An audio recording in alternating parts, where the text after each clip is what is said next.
Hello and welcome to the 9th Open Documentary Lab talk.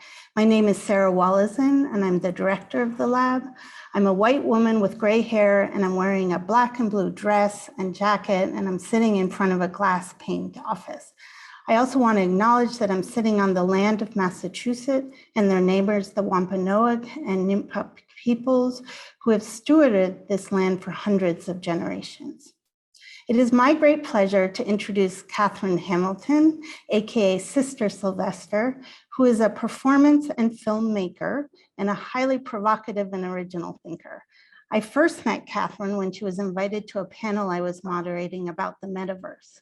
The other panelists were journalists writing about NFTs and other aspects, and her healthy skepticism and provocative questions about who was benefiting from the metaverse, checking for racial and gender equity, and questioning the impact on the climate kept the conversation real. I also know her because she is the co-author with Deniz Tortum, an alum of the lab, of a very interesting VR project that touches on issues of simulation and climate called our ARC. She'll talk about that a little bit here. It premiered at IDFA and it's screened at many other film festivals, which you can read about in the chat. Kathryn's also known for her lecture performances. Most recently, she performed Brecht Forensics, a work based on DNA extracted from a hat that used to be the costume for soldier number 2 in the Berliner ensemble performances of Mother Courage. The hat had never been washed because Brecht wanted it to stink like war. And so it retains the DNA of those who interacted with it and wore it since 1949. Brecht Forensics was created out of the DNA itself growing on stage inside of live bacteria. Her performance work has been seen at the Public Theater, National Sawdust Theater, and many other venues. She's an important creative and critical voice in the field who considers the high stakes of new technologies and rigorously explores their implications for the earth and all living matter. Before I hand it over to Kathryn, I just want to remind people to put their questions in the Q&A. She'll talk for about an hour and then we'll have questions at the end with the panelists and with the audience. So without further ado, Kathryn. Hi, thank you so much, Sarah, and thank you everyone at the lab for inviting me to speak today. I'm gonna just attempt to share my screen before I get started. Go. Can everyone see that? Yes. Okay, fantastic. So yeah, thank you very much. Thanks for having me here. I realized in the course of putting this talk together that I had found a much better name for it than the one that was on all of the materials that you saw. So kind of scratch out that name, and the new name for the talk is The Radiant and the Grim: Stories for the Simulation. So over the course of this talk, and hopefully in the panel and the discussion afterwards, I want to think about the role of narrative in the emerging metaverse, what the dominant stories and mythologies are now, and other possible ways of thinking through narrative in that space. But before we get to that, I'll give you a little bit of background about my own work, about what I've been working on. So for the past few years, with my collaborator Deniz Tortum, who I think some of you may know because he was a part of this lab, we've been working on a research project called ARC. So ARC looks at the relationship between computational thinking and the climate crisis. And it starts from the paradox that that computational thinking has allowed us to see the climate crisis through modeling, etc. But computational thinking is also responsible for the world systems that are causing the climate crisis. So one of the aspects that we've been particularly interested in is the creation of virtual three-dimensional worlds and the implication that this has for the physical world, both literally through the energy and computing power which are contributing to global heating, and on a more philosophical level, what new ways of thinking will these new technologies lead to? Now, as we were beginning our research, we came across statements by tech leaders such as Meta's Mark Zuckerberg and Palmer Luckey, the founder of Oculus. This is Zuckerberg at the UN in a particularly dystopian image. And at this event, he told the UN members, once you've perfected VR, you can imagine a world where you don't need to perfect anything else. Palmer Luckey, the inventor of Oculus, took this one step further, and he said, if people are having a virtually happy life, then they are having a happy life, period. And he went on to say, everyone wants a happy life, but it's going to be impossible to give everyone everything they want. But VR can provide billions of people with virtual versions of everything that the wealthy take for granted. Touring the Louvre, sailing the sun-dappled coast of California, or simply sitting in a meadow beneath a clear blue sky free of smog and pollution. Now, he's saying this totally without irony either for the fact that the technology that allows them to see that clear blue sky is actually contributing to the smog and pollution. But also the reason I like this quote is because he's acknowledging in it that a sky free of pollution is now a luxury for the rich only. These quotations might sound like parodies, and they could almost be funny if they were fringe views.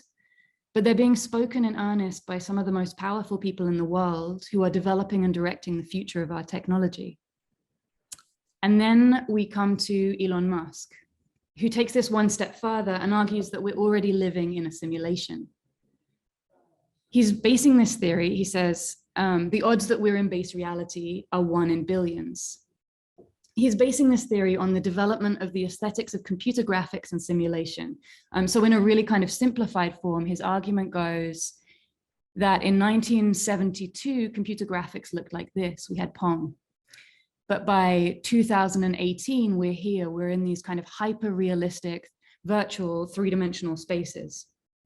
So according to his logic, if we continue at this rate, then pretty soon these environments will be indistinguishable from reality. And so he argues the likelihood is that we could already be living in a simulation created by some more advanced civilization. So ARC, so far, this research project that Deniz and I have been working on we've created a short film, and we're in the process of creating this VR piece. And both of them engage in some way with this idea of the simulation theory and its implications for the climate crisis. The virtual reality piece is about the development of the aesthetics of simulation towards the perfect mimesis of the physical world. And we start with Ivan Sutherland, who was the creator of the first headset, which allowed the virtual and the physical to share space in the perception of the viewer. And there's a little video of him here. So as it goes along, you can see through the eyepieces to,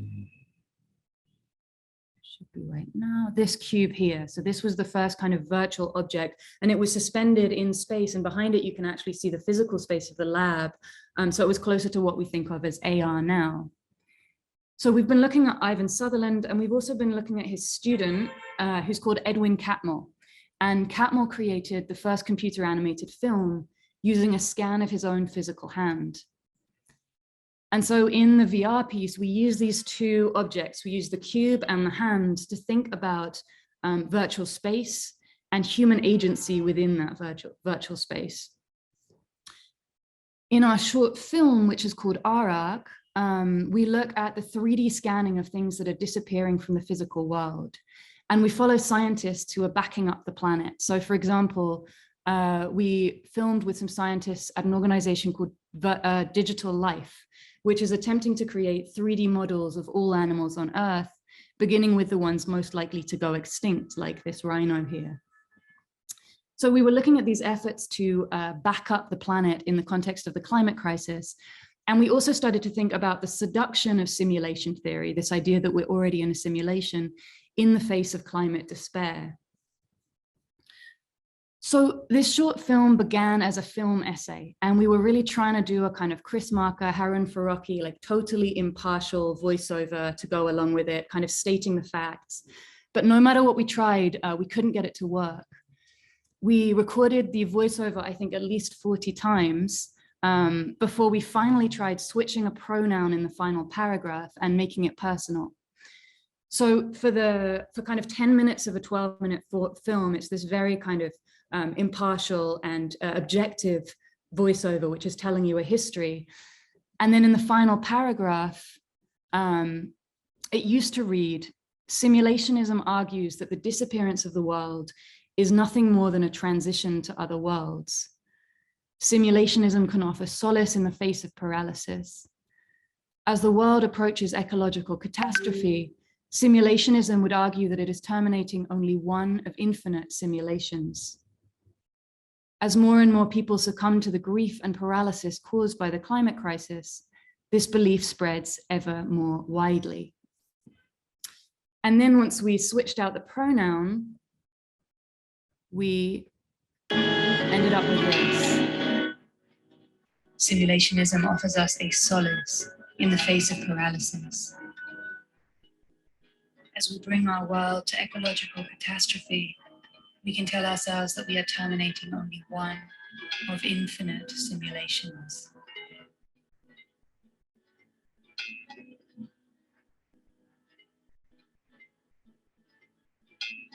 As more and more of us give in, this belief spreads ever more widely.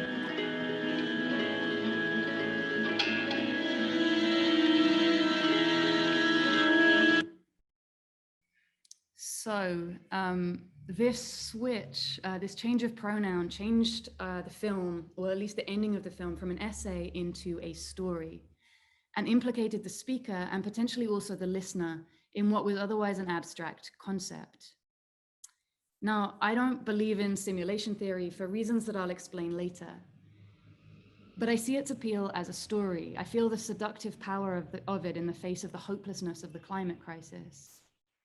So I started to think, if simulation theory itself is such a powerful story, what are the other stories for this time that could provide different kinds of narrative for thinking through the relationships between the material and the digital worlds as they become more and more inseparable?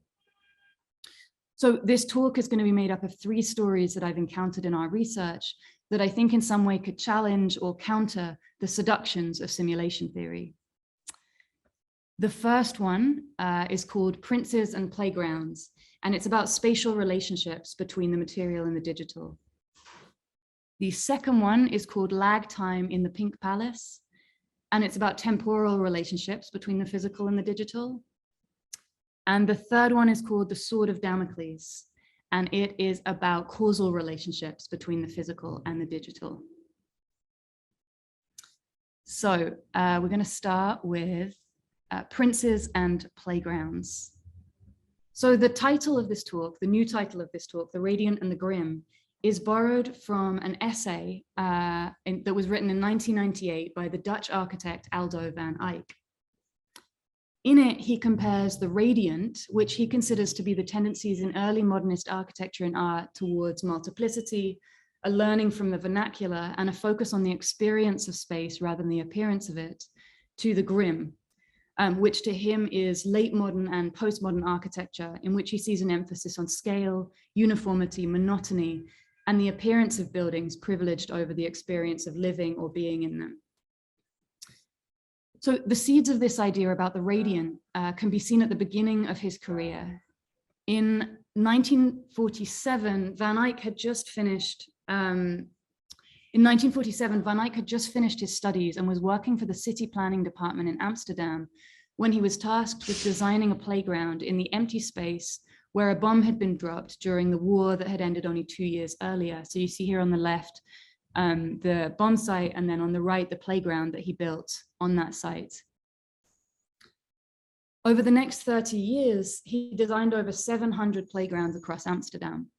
And most of them were built in the kind of bombed out ruins left from the war, or vacant or otherwise interstitial spaces of the city. No 2 playgrounds were the same, and each responds to the particular conditions of its site. Each of the playgrounds uses the same basic building blocks, sand pits in different shapes, bars and grids for swinging and climbing, raised islands that create discrete spaces and paths within the site. The designs draw on his study, particularly of Algerian vernacular architecture, but also of early modern art.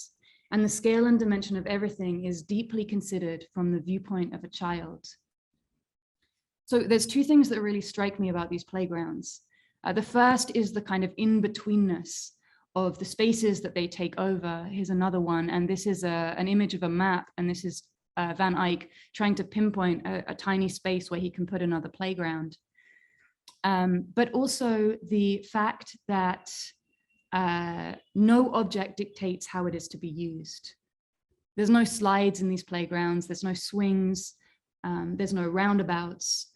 Where there are walls, so for the sandpit, for example, which you can see on the far left of this slide, they're designed to function as seats and tables and to bring the children together face to face. Nothing within these spaces prescribes its manner of use. Instead, there are a series of shapes and potentialities to engage the imagination and be constantly transformed. And just as a comparison, this is an image from a Robert Moses era playground in Central Park, built around the same time. And you can see here, all the children are facing the same direction, doing the same thing, and there's fences which are dividing them. So Van Eyck, in contrast, was designing for reinvention, for imagination, and for chance, for what he considered to be one of the most important principles of the city, which is serendipity. A taxonomist friend who is researching the possibilities to counter filter bubbles and confirmation bias online recently told me the story that is at the root of this word, serendipity. So it comes from a Persian fairy tale from 1302. And it begins in Sri Lanka, which was then known as Serendip.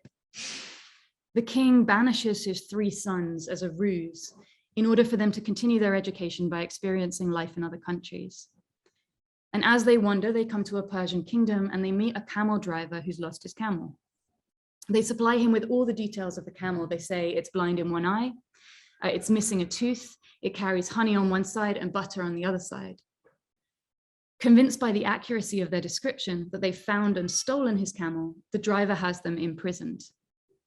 Later, when the camel is found and the princes are released, the king of the land asks them how they knew so many details if they hadn't actually seen the camel.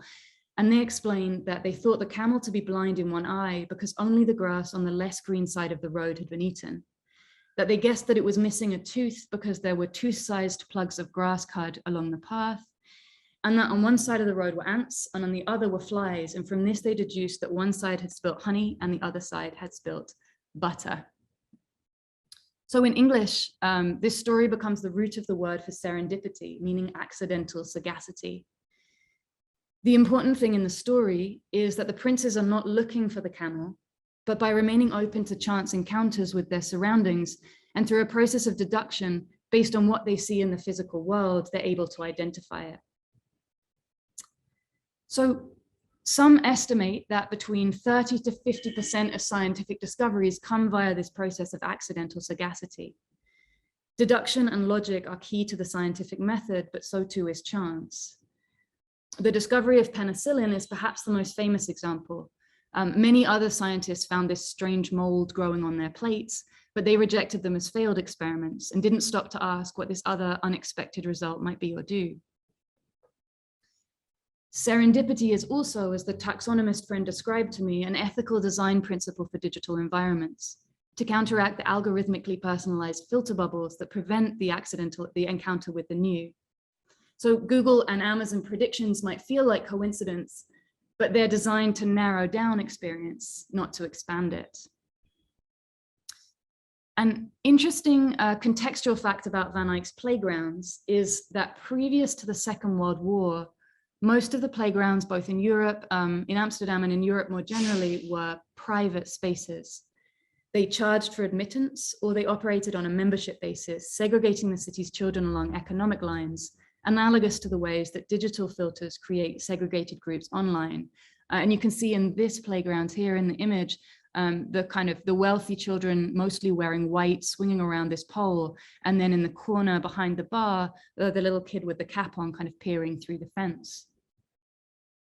So in the post-war kind of leftist atmosphere, the Public Works Department in Amsterdam challenged themselves to create one public playground for every municipality. And these playgrounds were to be run by the city and open to everyone.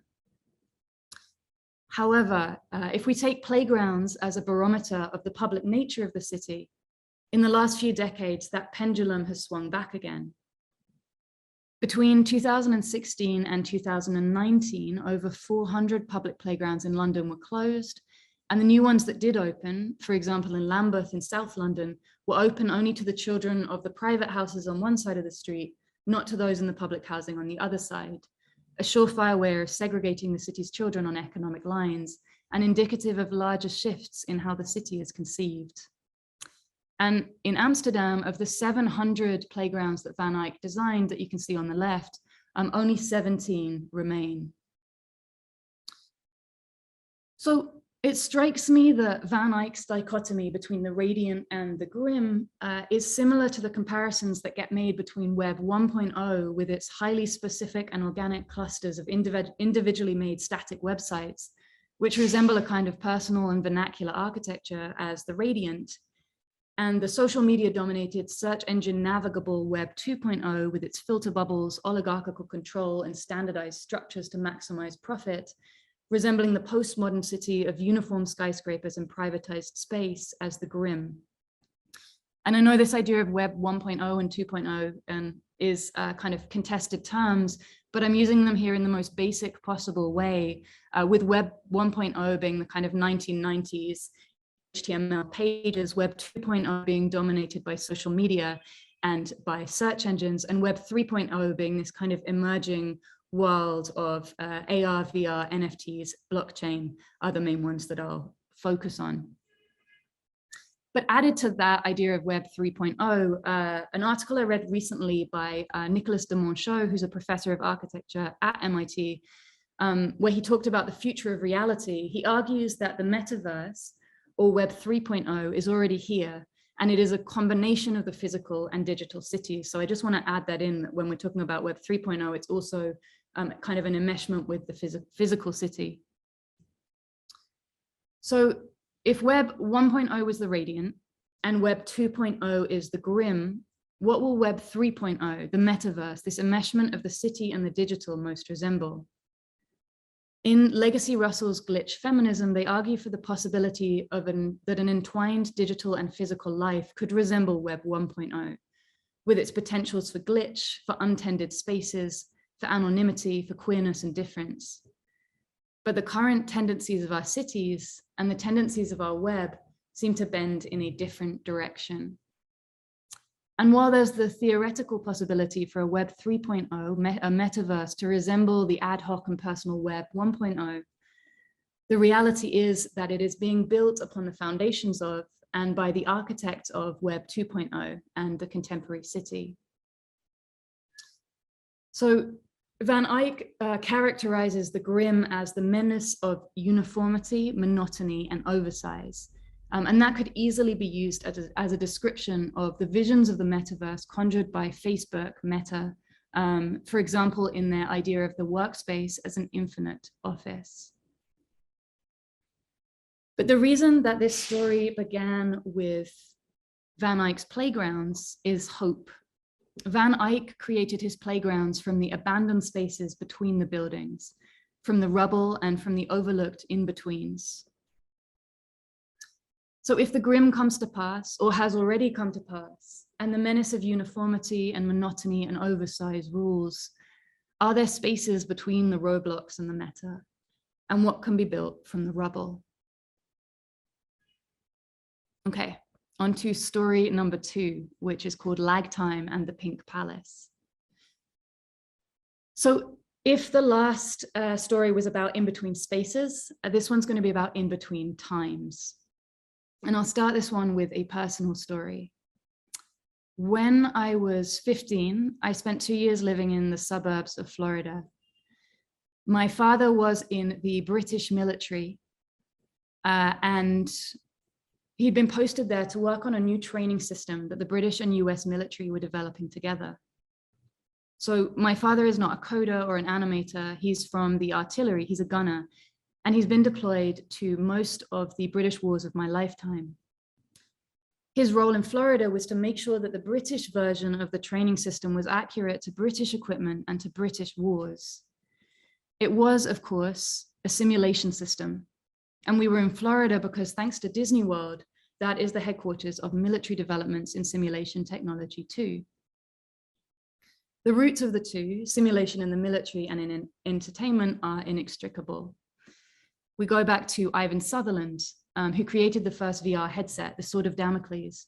He was funded by ARPA, by the Defense Department, and he went on to create flight simulators. And his student, Edwin Catmull, who made the first computer animated video, went on to found Pixar and then to run Disney.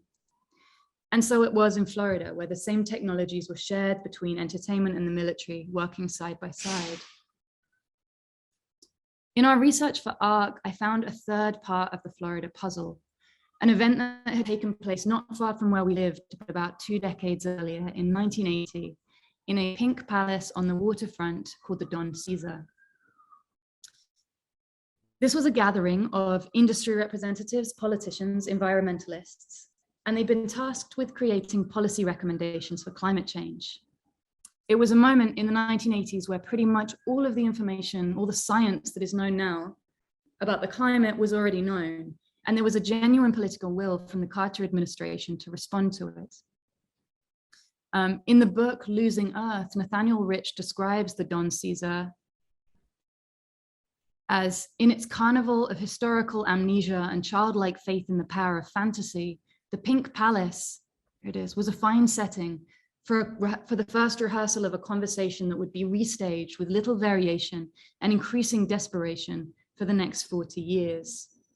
And I like this quote because it suggests that the architecture is determining what is thought within it, as in the previous story. So Rich tells the story of a 3-day meeting that took place here.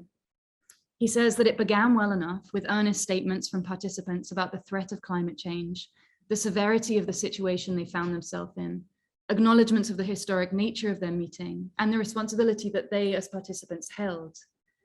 But things quickly changed course. That first afternoon, the participants voted to take a 3-hour break to enjoy the beach and the sunshine. I have a very vested interest in this, joked a Florida Democrat, because I own substantial holdings 15 miles inland from the coast, and any beachfront property appreciates in value. So the setting, the idyllic weather, made the catastrophes they were discussing and the facts and figures on the page seem remote and immaterial. And then came the kicker. The lag between the emission of a gas and the warming it produced could be several decades. Rich describes the director of the Energy Department's Office of Carbon Dioxide Effects considering this lag a saving grace. If changes did not occur for a decade or more, he said, then those in the room couldn't be blamed for failing to prevent them. Because of the lag between cause and effect, it was unlikely that humankind would detect hard evidence of warming until it was too late to reverse it. The lag was doomed then.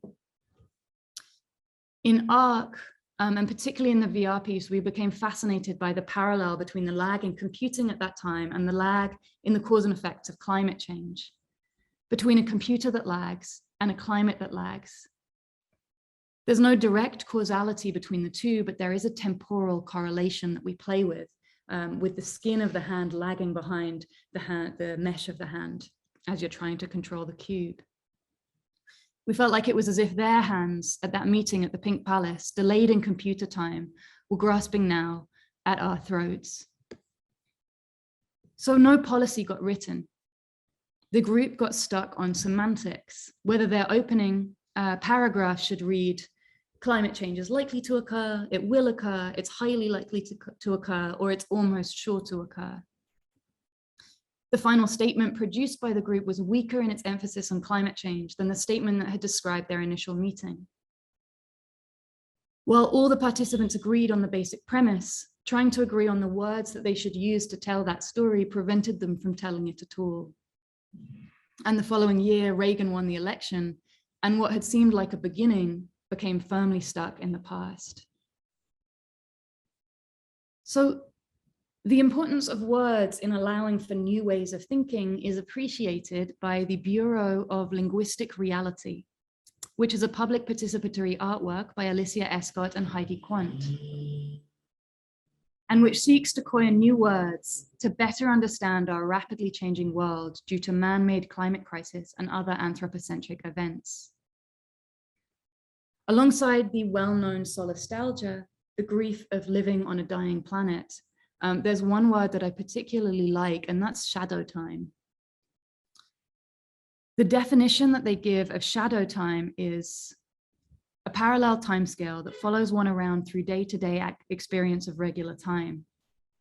Shadow time manifests as a feeling of living in two distinctly different temporal scales simultaneously, or acute consciousness of the possibility that the near future will be drastically different from the present. Shadow time may also occur when one is preparing a meal for their child and suddenly realizes that an endemic flower that had evolved over 42.7 million years has gone extinct within their child's lifetime. So in that same article on the about utilities in the city and the enmeshment of the digital and the physical in the previous story, Demonchaux writes, "Today, when water tumbles out of the tap in your sink, it is but a cameo in an epic journey from a faraway reservoir through final sewage treatment across dozens, even hundreds of miles and months or years of time. We live among so many shadow times." One that I've been kind of feeling personally recently was provoked by a short animated film that I saw on plastics, which contained the line, "Your convenience contains an absurdity of time." Now, every time I unwrap a supermarket vegetable or drink from a plastic bottle, I think about how the object has been made from prehistory and how it's going to exist on this earth for approximately 320 years longer than I will. Fossil fuels themselves are a lag time. They literally contain and then burn time. Carbon offsets, that panacea of both the physical and digital industries, are another kind of shadow time. It takes 100 years for a tree to sequester the carbon that is to be offset. And so it's yet another method of charging our climate account to the future, like the participants of that meeting in the Pink Palace. So the climate crisis is in large part a problem of the human comprehension of time. One of the major principles in Van Eyck's Radiant in architecture was also to do with time, with creating a different relationship to history and to the future. And he draws on the thoughts of Giambattista Vico, the Italian Enlightenment philosopher credited with the invention of the philosophy of history, who was the first to propose that different people in different moments of time had different schemas of thought. And he says, "The recurrence of things past, but which have not gone forever and are always ready to return." So it's this idea of learning from a past which isn't gone, but which can also be a present and possibly a future. Van Eyck himself wrote, "Architects today are pathologically addicted to change, regarding it as something one hinders, runs after or at best keeps up with." And in this emphasis on kind of change, growth, progress, it made me think about this idea of disruption and the prevalence of all of these qualities within Silicon Valley. And Van Eyck goes on to say, I dislike a sentimental antiquarian attitude towards the past, as much as I dislike a sentimental technocratic one towards the future. Both are founded on static, clockwork notions of time, what antiquarians and technocrats have in common. So let's start with the past for a change and discover the unchanging condition of man. So, like seeing stars that are already dead, we're existing now in the climate chaos that was made by the past. And the future will, no matter what we do at this point, still have to deal with everything up to this point. Several decades of increase, even if we stop totally now. So I wonder what kinds of stories can help us deal with time at this scale, to act beyond our own lifespans. The Radiant in Van Eyck is essentially about imagining other possibilities, learning from other spaces outside the dominant and hegemonic, and also from other times. It is easier to imagine the end of the world than the end of capitalism, in Jameson's famous phrase. But what happens when imagining the end of capitalism is essential to preventing the end of the world? How do we imagine it then? Van Eyck might say, through considering the possibilities of other spaces, places, and times, ones which live by principles that are not uniformity and endless growth, and by considering the possibilities that the past is not only the past, but it is possible for it to become the present again. So the final story just go back to sharing the screen, begins where many of you are now, in a lab at MIT. The year is 1967, and a scientist named Ivan Sutherland has created a headset that can place objects created on a computer into the same space as the material world in the perception of a viewer. And Sutherland names this object the Sword of Damocles, which is the title of this story. So the name, the Sword of Damocles, comes from a story by the Roman philosopher Cicero in 45 BC, and it's written in the wake of his daughter's death. The story comes in the 5th book, which is about living a life of virtue and whether that alone is sufficient for a happy life. The story is about a wealthy and tyrannical king called Dionysius, who, in Cicero's words, Dionysius exercised his tyranny over the Syracusans 38 years. How beautiful and how wealthy a city did he oppress with his slavery. He trusted no one. He surrounded himself by proto-surveillance systems. Cicero says, he has the palace surrounded where his bed was with a broad ditch and made a way over it with a wooden bridge. He drew that bridge over after shutting his bedchamber door. And he also killed anyone who he felt might threaten his power. So when playing sports, he handed his sword to a young man who was among his favorites. When another servant observed that he must like that man a lot to trust him with his life, and when the young man smiled at this, he had them both put to death. One day, Dionysius is approached by a sycophantic follower. The follower, Damocles, praises the king, his wealth, his life, his power. Dionysius offers him the chance to experience it for himself. So he sits him on a golden throne and surrounds him with beautiful slaves, rich food, opulence, and luxury. But above his head, he hangs a razor-sharp sword suspended by a single horsehair. When Damocles looks up and sees the sword, suddenly the wealth and power become meaningless, and the food becomes tasteless. So Cicero compares Dionysius to the humble and obscure mathematician Archimedes. And he says, if we look at their methods of living and their employments, we shall find that the mind of one is strengthened and improved with the tracing of the deductions of reason, amused with his own ingenuity, which is the most delicious food of the mind. The thoughts of the other are engaged in continual murders and injury, in constant fears by night and day. What kingdom, what riches would you prefer to his studies and amusements? What Cicero is describing here is the difference between a society of surveillance, accumulation, power, and threat, and one of chance, a shared city, friendship, and deductions of reason, the possibility of serendipity. Readers have taken that sword to be a fear ever present for a tyrant, that someone wronged will take revenge, that everything they've done to accumulate and maintain that degree of wealth and power might come back to destroy them. So wealth inequality is the lesson most obviously learned from the Damocles story. But what is the Sword of Damocles in Sutherland's lab? What have those represented by the scientists in that lab at MIT collectively done to accrue power and luxury?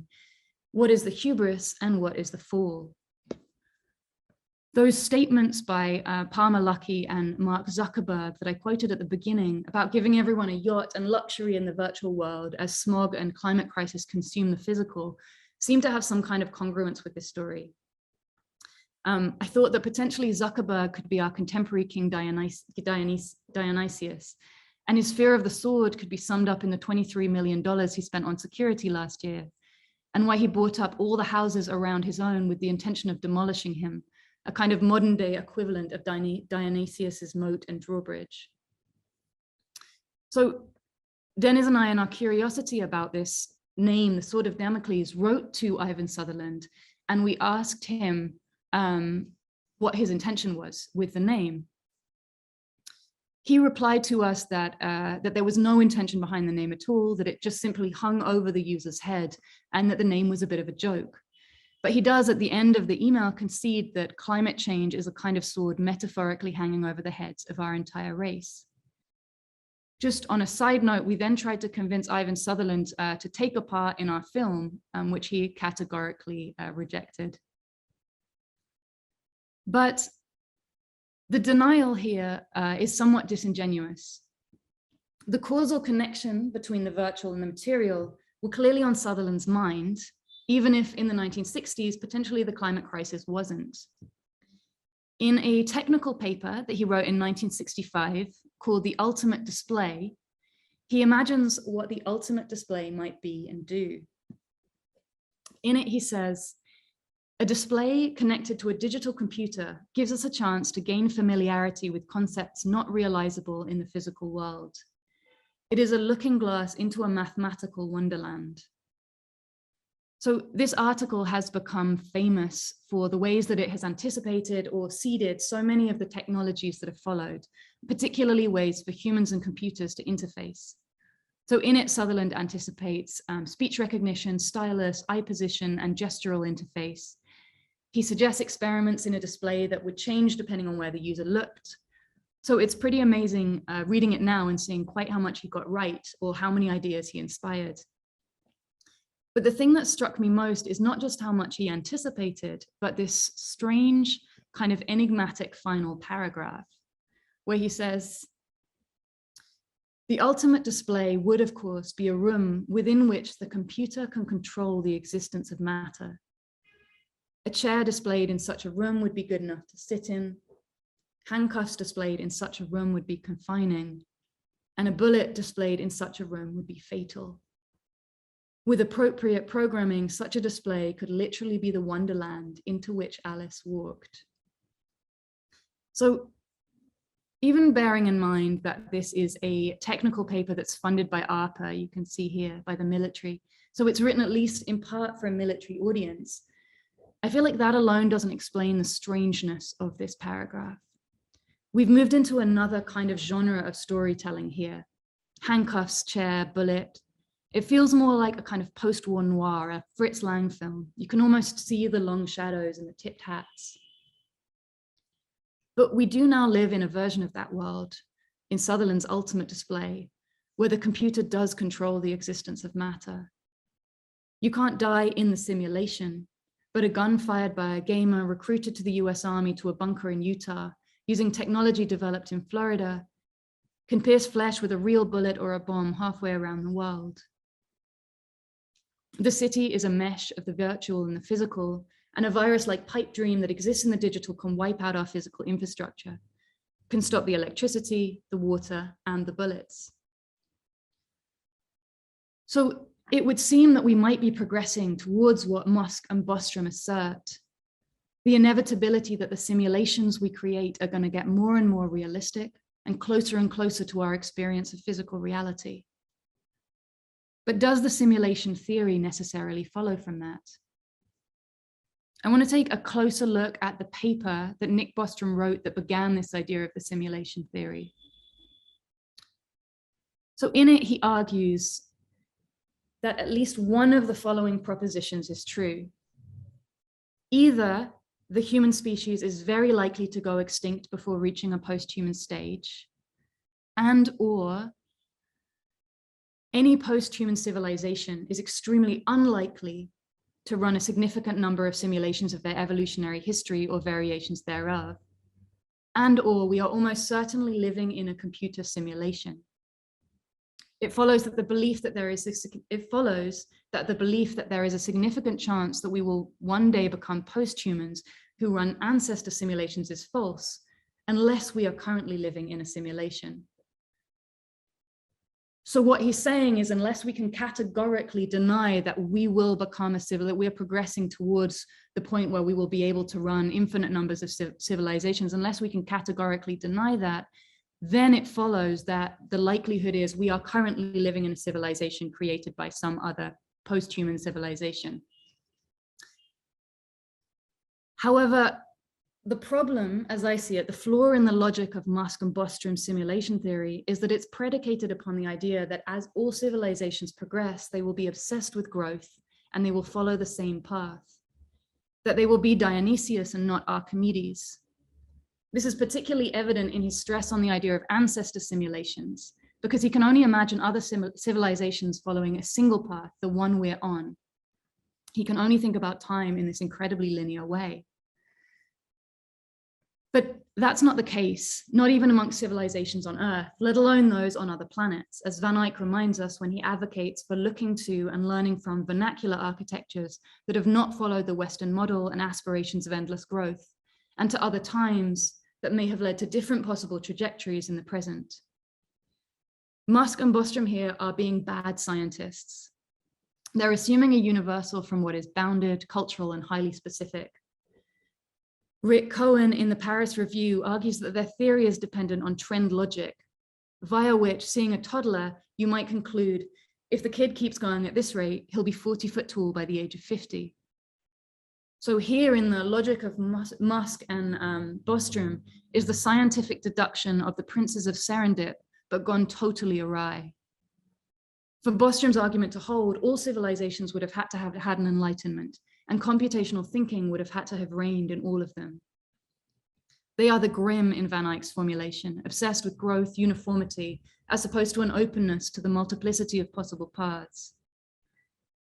But different technologies could have led to different ways of thinking about the world. And serendipity offers us the chance to put new things together in new ways, to come up with accidental discoveries that can alter the direction of history and the place of the human body and the mind within it. Nick Bostrom, Elon Musk, and the simulationists suffer from a failure of imagination. Growth, progress, multiplication are obsessions of this particular society, not universal obsessions, not even obsessions that rule all human communities on Earth. So how could we simply assume them to be obsessions for all universal beings?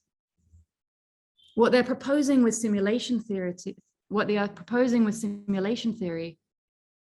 is closer to the kind of narrative structure of religion. It's less a science than a new theology, a kind of divine inevitability, not so different from the extant ones of religion.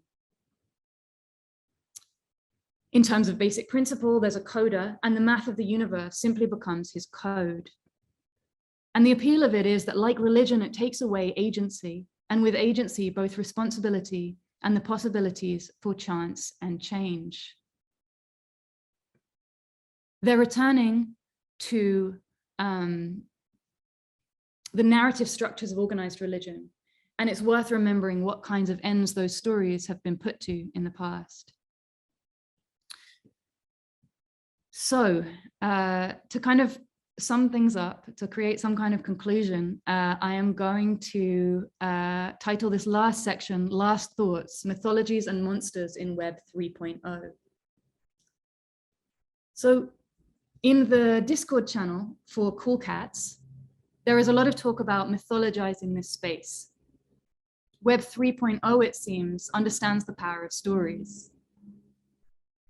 The Bored Apes have a backstory. They're crypto-billionaire simians living in a swampy yacht club in the year 2023. This is a new mythology of a flooded future, which is being written into a technology that is contributing to that very future, where a single transaction is equivalent in some people's calculations to the energy usage of an EU resident in a month. What a strange loop of time. And the Bored Apes also have a chronicler in the character of Jenkins, a floor-level valet ape, who saw a way to increase his value by crafting narratives about the other apes within the fictional world of their yacht club. These stories are now being written in book form by Neil Strauss, best known as the author of the deeply misogynistic book that popularized pickup artistry, The Game.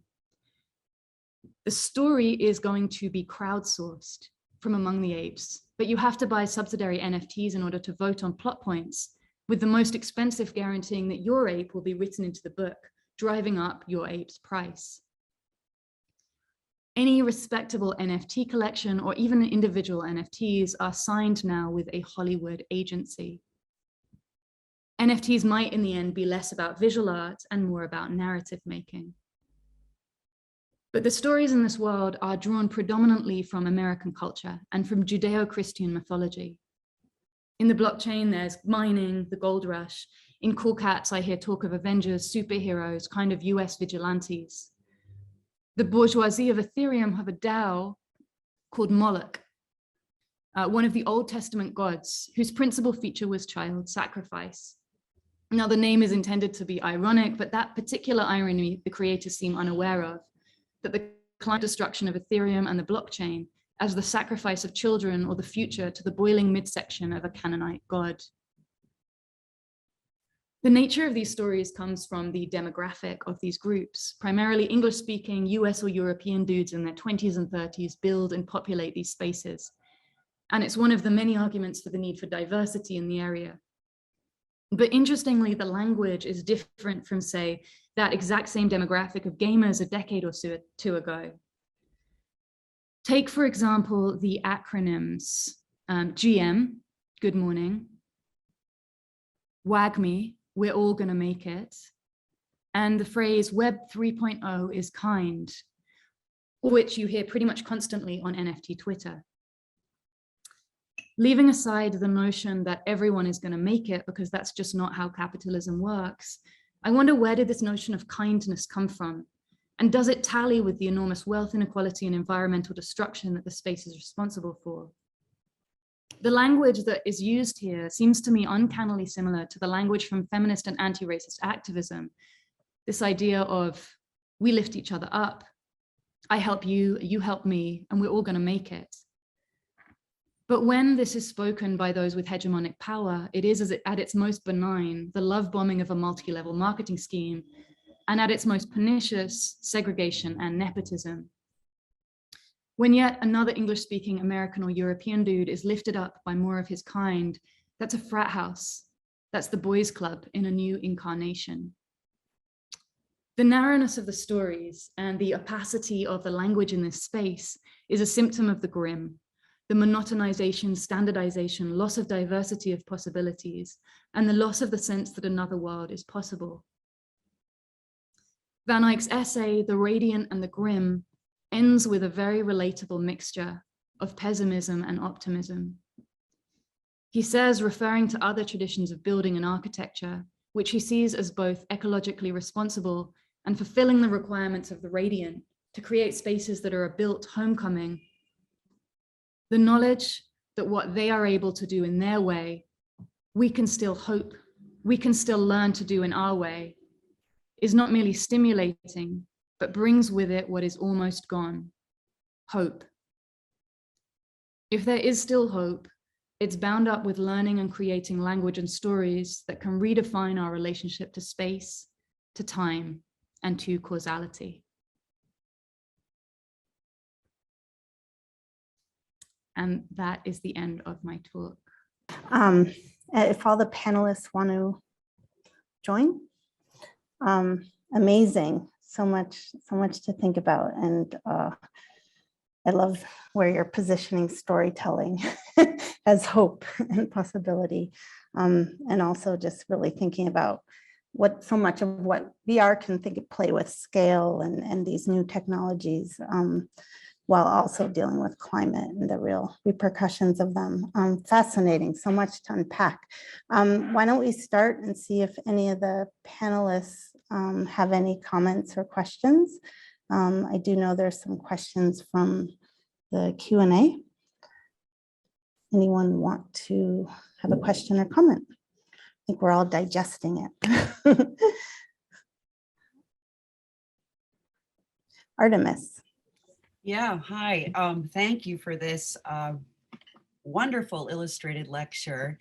And I'm glad we had this extremely haiku exchange about non-linearity and the kind of the possibilities on either side of, on older media forms and new media forms to kind of, their kind of non-linear potentialities. And so I've been thinking about the temporal registers of geologic time versus human time and geologic history and human history. And, these kind of catastrophe and extreme events that sort of, that kind of, peak, jump off the timeline, but that they still sort of somehow seem abstract and don't really quite register how traditional kind of photographic and filmic media have kind of handled and documented those catastrophes, and sort of that they've kind of possibly even kind of created a false sense of control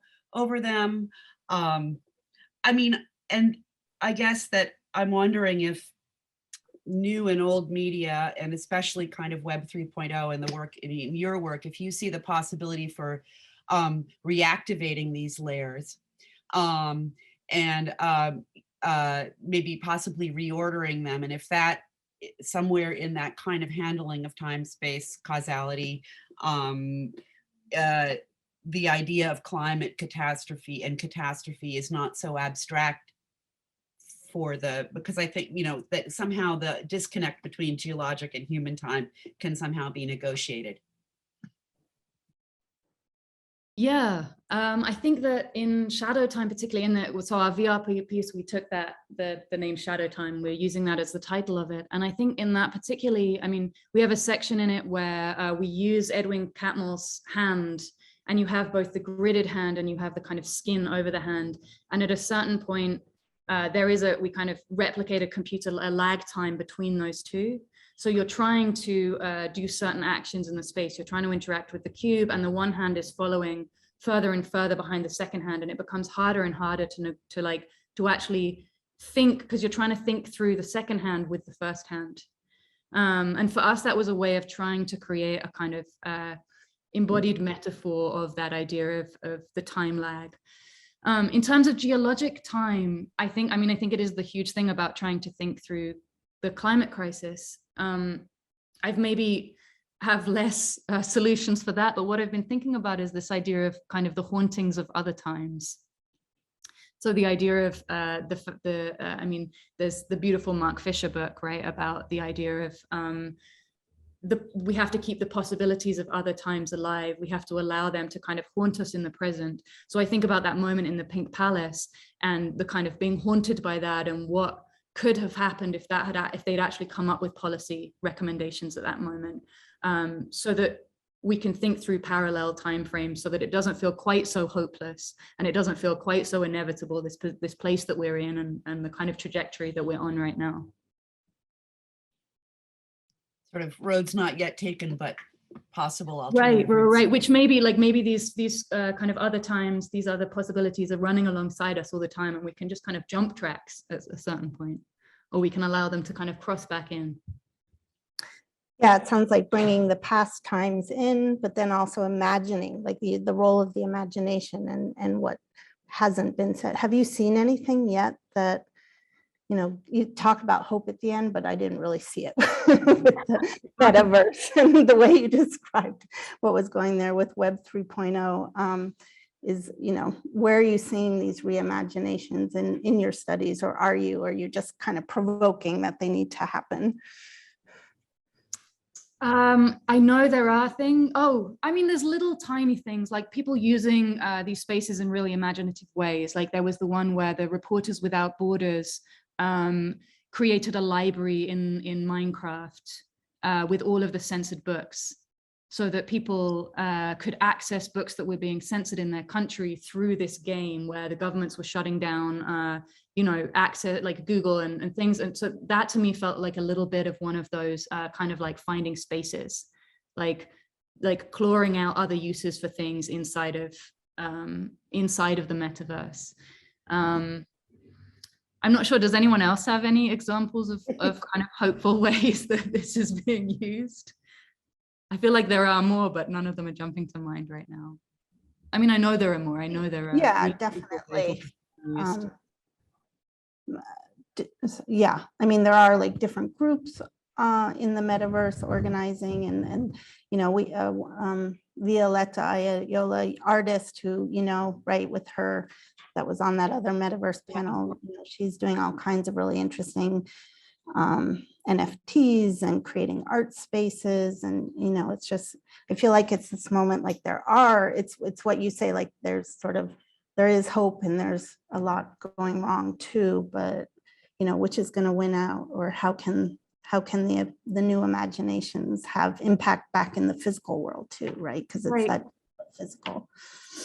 And maybe like Violetta's work is a really good example because, you know, it's easy to look at it and go, well, okay, there's these people working on these small scales versus these gigantic corporations. But maybe the Aldo Van Eyck, you know, idea of the playgrounds is actually this idea that these tiny little interventions can actually start to change things and can change changing the relationship between things only takes this little slither of space, and it can redefine what those things on either side of it are. Yeah, ripple effect, maybe. Natasha.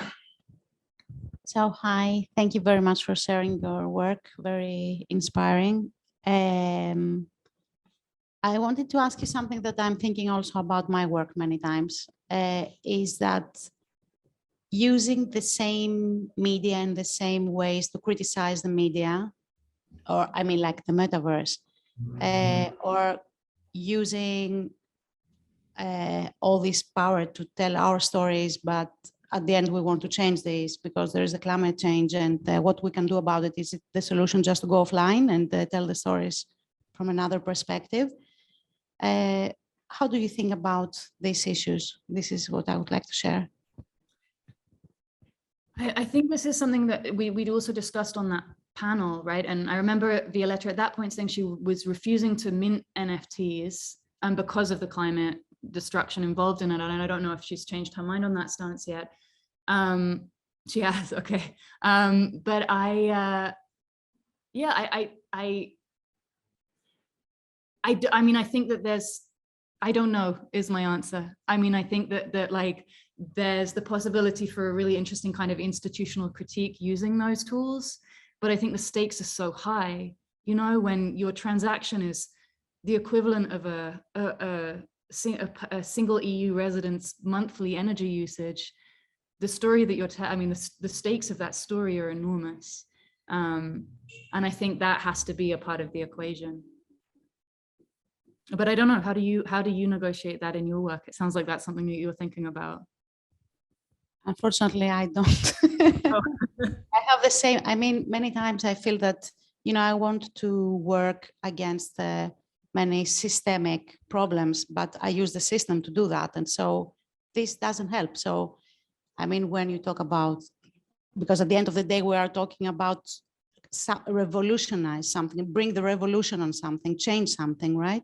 So how do you bring the revolution through the system using the same? I mean, can we change something in Metaverse by using the Metaverse and telling our stories in Metaverse? Or are we becoming part of that and of the industry? So this is, so I don't have an answer. I just don't feel well at all times. This is the problem.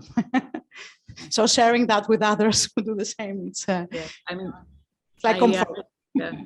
I guess I kind of cheated a little bit in the presentation because I make it so abstract by talking about an architect from the like 1950s. But I'm hoping that kind of thinking like maybe taking a step back from the immediacy, like those kind of intractable immediate problems, and looking through these other times and spaces maybe gives us another way of tackling it. But yeah, yes, I'm not for sure. I mean, it's very important to reflect on these issues. I mean, this is for sure. I'm just wondering for all of us. It's not, you know, just for your work, but because you're handling these issues, and I find it very interesting to, you know, all of us discuss about these things. Right. I mean, we're making a VR piece right now, and you know, there's a lot of computing power involved in that, and we're trying to make a critique of virtual reality and simulation theory using the using the medium. But I do think it's also important to have other stories in that space. I mean, I think those, like the examples that I give at the end of those different mythologies of Web 3.0, I mean, it's kind of horrific when you think about it, how narrow the stories are and how narrow the imagination is. So maybe having other imaginations in that space is worth the computing power. Other panelists, Abby, you have a question or comment, or Kat?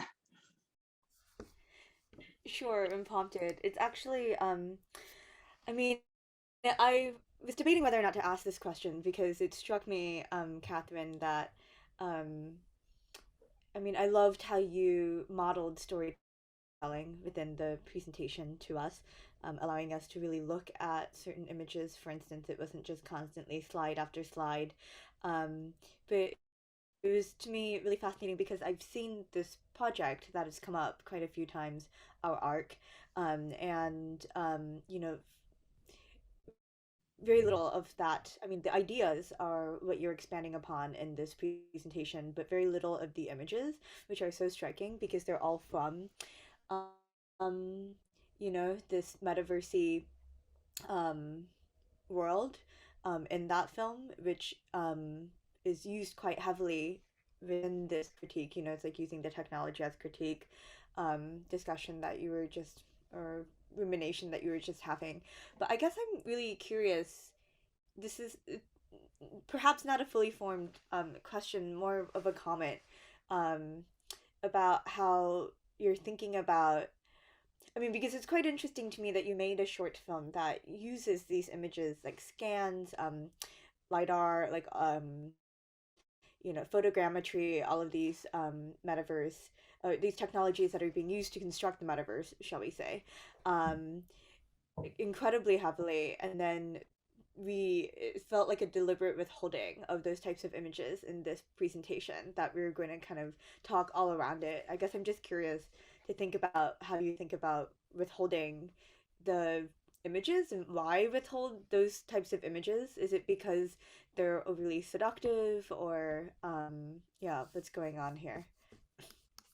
Yeah, I think part of it is the seductiveness of the images. I mean, part of it is really personal in that we've been kind of touring with that film, and I've seen it so many times now that I really don't want to look at the images from it anymore if I don't have to. But part of it is also that I think it has a seductive, those images have a seductive quality to them. And I think it's a little bit about what we were just saying as well about, I felt like I wanted to kind of back away from that and think through the same kind of problems, but through just taking a different approach to them, like trying to think around them in another way. And so starting from kind of the principles of this architect felt to me like a way that I could kind of like, I mean, like I say at the start, it begins from that film, right? Because it begins from this discovery that once we changed that final paragraph and we made it into a story, we made this character, this voiceover, into a kind of cult leader who's trying to entice you into the cult of the simulation theory. Then I started to think, okay, well, what is up with that simulation theory, and why do some very, very intelligent people believe it? And how can I start to get to a place where I can take apart the argument that Nick Bostrom lays out in that article? And for me, trying to do that was in our arc, we do it by kind of demonstrating it. Like we try to seduce you into it in the hope that you will realize how strange that feels, but it doesn't always work. Some people actually come away thinking that it was a kind of propaganda film for the simulation theory, which is really disturbing. But in this, I wanted to kind of start from that point of what the story can be and find my way through to picking apart that article and kind of trying to logically take down Nick Bostrom. All right, anyone else from the panelists? All right, so we'll go to the Q&A. There's a question from Jeremy Baptiste. Backing up the planet strikes me as globalization of visual taxonomy, which can never capture all of Earth and its material, and so delegitimizes what isn't capturable, while also reinforcing a colonial mindset in which a post-Earth imaginary is solely extended to those with resources to be a part of the increasingly real space race in terms of who gets access to physical space, digital space, as well as outer space. Certainly a noble effort, but seemingly without any sense of criticality or self-reflection. With that, how are you considering social media as a sort of imaginary making realism, which sits between actualism, the virtual, the imaginary, reception, perception, all collapsing to produce something more real than real? Okay, amazing. So I'm going to start with the first and then come to the social media bit. But I think that's absolutely right in terms of what is getting backed up. Who gets to do the backing up? Obviously, the people with the equipment. and the power. And just to see, I mean, so we've been working on this for a few years now, and so we've been following like some of these online databases where people are uploading their own personal things and seeing the kinds of things that get uploaded. I think there's a really interesting study to be done there about how those databases are being created. And then also on that point, when we talk to the scientists at Digital Life who are backing up these animals, I mean, their priority is backing up the animals that are most likely to go extinct, they say. But of course, they focus on kind of charismatic species, which will be useful, you know, like much like conservation efforts, which will be useful and which will catch people's attention and which will make their project itself kind of gain funding and interest. But another interesting thing about it was they said, we don't try to scan like a kind of platonic ideal of a tortoise. We scan an individual tortoise with its scars and its nicks and its kind of missing flipper or whatever it is. And to them, this was very much about this idea of creating a database which is specific and which is kind of varied. But I think, as to your point, they're looking at a detail and missing the bigger picture. Like this idea that as long as we have an individual tortoise, then we're somehow creating a database which is representative is totally false. So I think who is doing that backing up and what kinds of objects are being put into those databases is a really interesting topic. And then the point about social media as a sort of imaginary making realism, collapsing to produce something more real than real. I guess the only thing I can say is kind of similarly to what I say right at the very end, where I look through the NFT Twitter and start to try to understand what that language is about.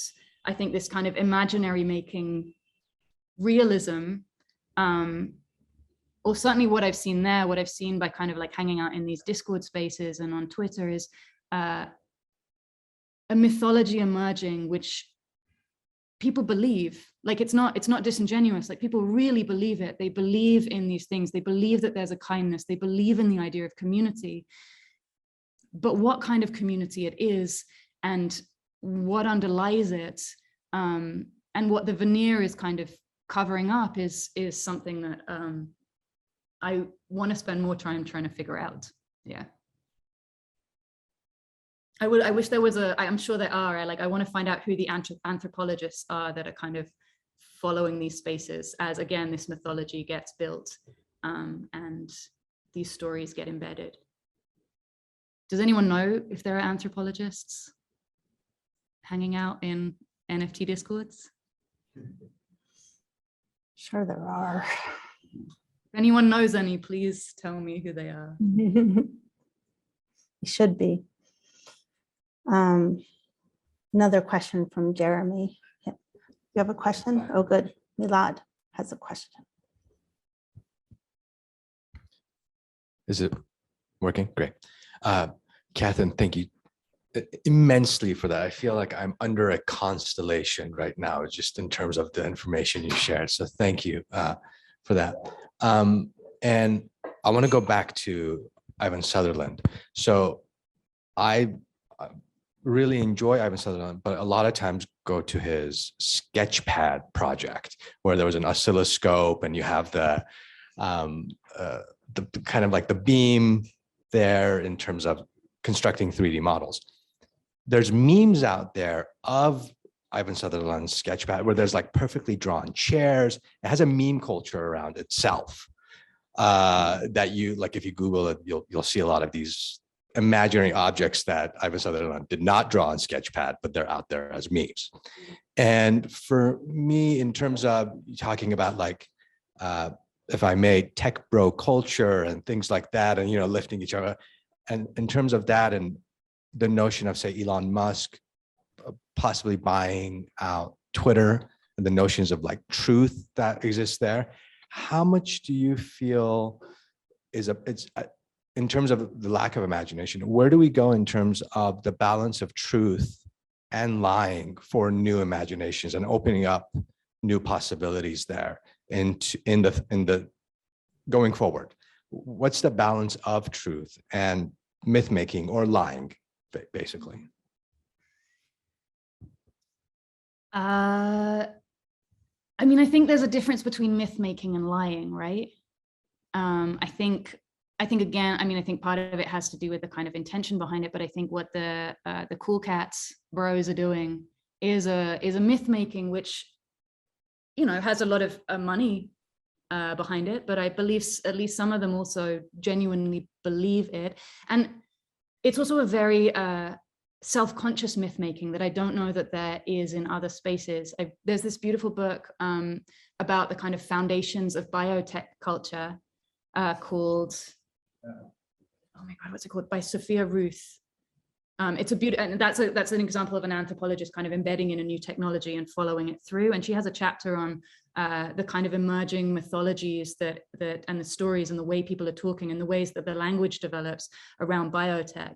And I think there's a really similar thing happening, and it's actually in some ways the same demographic and similar mythologies that are emerging around this. I'm not sure, does that have a relationship to the idea of kind of lying and false news or kind of manipulating technologies for malign purposes? I think it definitely allows, so the way that I see what's happening with the kind of NFT mythologies is that it allows for a certain kind of assuaging of guilt around some of what is happening with the technology, around the wealth inequality, around maybe the environmental destruction, that this kind of veneer of kindness and community allows that other stuff to kind of get swept under the carpet. Yeah, but I'm not sure what the relationship is between that and the kind of, and so I guess those mythologies allow for different kinds of behavior to emerge, right? They create the frameworks within which we can act. And so maybe those mythologies contribute to the frameworks that allow for certain kinds of, you know, behaviors that stem from them. I don't know if that answered your question at all, but it was my best attempt. It did, thank you. Not all these questions have answers, right? Kat. Further down the mythology questioning, I'm curious about unearthing more about Florida and this convergence of military culture and Disney. It's fascinating. And my second question is, who is Sister Sylvester? Okay, so starting with Florida, yeah, I mean, I think, you know, the roots of especially VR and simulation theory is totally entwined with the military. Like, so much technology comes from the military. This is a kind of half-formed thought, but it occurred to me recently. I mean, the idea that that war is a driver of so much of our technology, that it drives funding into technology and things. And I saw recently there was a report released on in the wake of this big report that was released recently on the climate, which kind of said, like, it's too late, we're already too late. There was a paper, I think by some British scientists, basically talking about how the war in Ukraine could, how the kind of the convergence of the need to divest from Russian gas and oil because of both the war and the climate crisis. And the irony that the kind of all of these technologies have necessitated us extracting more and more from the earth, and the wars have driven those technologies. And now perhaps finally it might be a war that forces us to divest from those sources and develop technologies which take us in a different direction. I don't know, that's still a half-formed thought, but it just kind of, I was thinking about it as I read that paper. My second question was, who is Sister Sylvester? Oh, I forgot about that. Sister Sylvester is the ghost of a nun who used to haunt a convent in Brooklyn. And when I was kind of first starting to make performance pieces in New York, it was after the financial crash. It was around 2010, 2011. And there was a convent in Brooklyn, and the demographic of the neighborhood had changed, and all of the Catholics had left the neighborhood. And so the Catholic Church was selling off the school and the convent to be turned into condominiums. But because of the financial crash, they couldn't sell them. So this very nice priest just let local arts groups use the space. And I used to make work in the convent, and anyone who I worked with in that space would refuse to go into a certain room upstairs, which the priest later told me was haunted by the ghost of Sister Sylvester. And so she kind of became a part of the collaborative process. Interesting. And speaking of which, in your bio, you say you were, what does it say? You were disguised as a French diplomat in New York. What was that?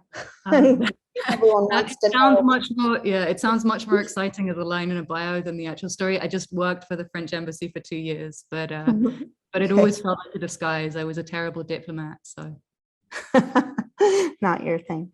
And we've talked about these performance lectures that you used to do when you go to university and use and do them. Can you talk a little bit about what they are and how they work? Like you did a lecture with a chicken, right?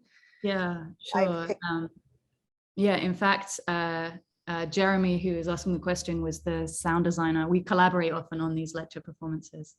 So, hi, Jeremy. So the that particular lecture performance was about a film and a filmmaker who the filmmaker had wanted to create a film which would he believed that the film he had shot could inspire a revolution. And the performance lecture is about the possibility for art to affect social change. And so the lecture looks at both the film and the filmmaker. And when the film was first released, the filmmaker was so disappointed by the lack of revolution that it caused that he quit filmmaking, moved to the highest mountain in Saudi Arabia, and bred falcons for the next 20 years. Meanwhile, the film itself went on this other journey where it ended up in Athens and was shown to students on the eve of the revolution there, and inspired the students to occupy the Polytechnic, which led to the overthrow of the revolution, which led to the overthrow of the junta, and the restoration of democracy to Greece. So the performance lecture kind of traces these two different paths and kind of thinks about the possibilities or the possible relationships between art and social change. The chicken is in the lecture because of the idea of the falcons, and because it was impossible for me to actually get a falcon into the show. And so the best substitution I could get was a chicken. However, the chicken itself becomes a kind of important symbol of the kind of disappearance of ideals, the change between the kind of performance art in the 1960s, and also the kind of like loss of ideals between the 1960s and the present day. So that's that one. But even the film, like the film that Deniz and I have made, I mean, it is still very much, even though I say in this talk that it becomes a story, it is still very much in that tradition of kind of essay film, lecture, film as lecture kind of thing. So I think between the performance work and the other media work, it's the same kind of idea. So within this lecture, you were performing the different parts, or you were a character. Like, what was the performance part of it? Yeah, with that one, it's called The Fall, and it starts very much as a lecture. In fact, we did it once at Yale, where we just billed it as a lecture. So we go into a lecture hall, we start talking. There were students who came with their laptops to take notes and things.